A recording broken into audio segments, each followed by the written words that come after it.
جب کہا گیا یہ اغوانی ہے، یہ نمک حرام ہے، نہیں ہے. نمک حرامی ہم نے کی تھی پہلے اڈے دے کے کہ جاؤ ہمارے اڈے سے جا کے میرے اغوانی بھائی کی داڑھی نوچو، ان کی بہنوں کی عزت پامال کرو. مانو اس چیز کو.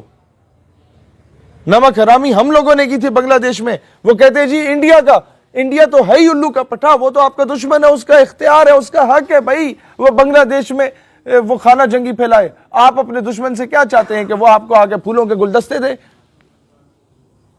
India has the right. What you have done in Hyderabad, Deccan, you have done nothing.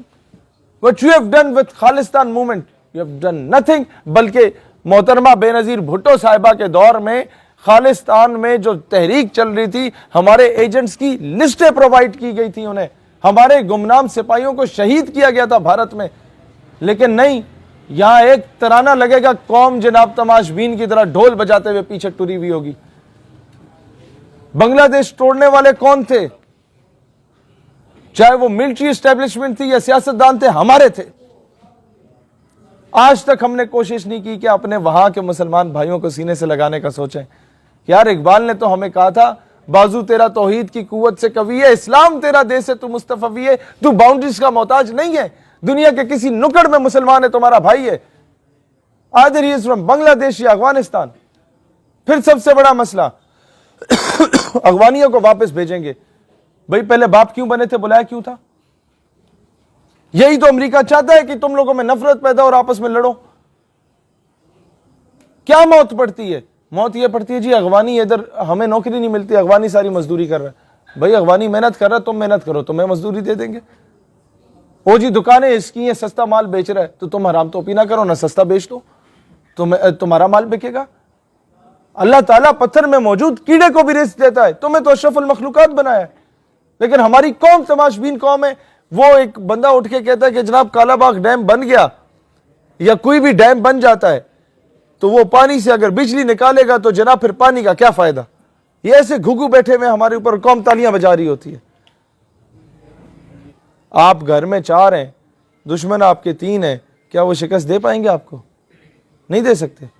وہ تبھی شکست دے گا آپ میں سے ایک کو بلوچی بنائے گا، دوسرے کو سندھی، پھر پنجابی، پھر پٹھان، باری باری لتر مارے گا ساروں کو اور آکوپائی کرے گا آپ کے ایریاز کو. یہی ہو رہا ہے. KPK میں آزاد پشتونستان کا نعرہ لگ گیا، وہاں جناب آزاد بلوچستان کا نعرہ لگ گیا، وہاں سندھو دیش کا نعرہ لگوانے کی کوشش کی جا رہی ہے.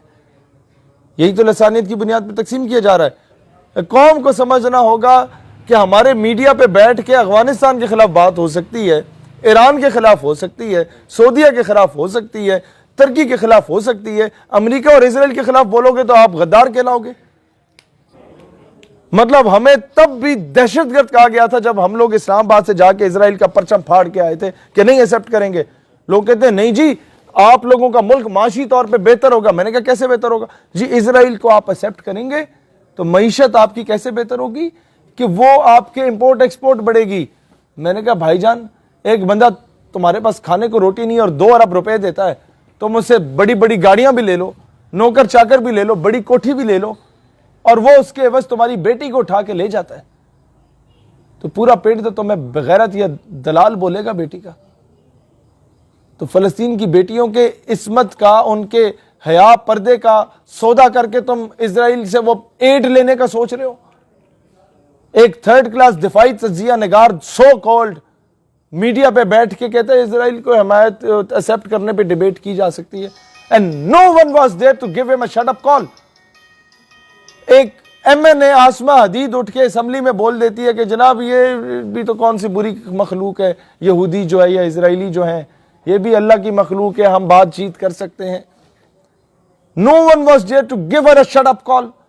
ایک شو کاز نوٹس نہیں ملا اسے، نہ اسے ISPR سے شو کاز نوٹس ملا دفاعی تجزیہ نگار کو، نہ اسے PTI کی طرف سے شو کاز نوٹس ملا.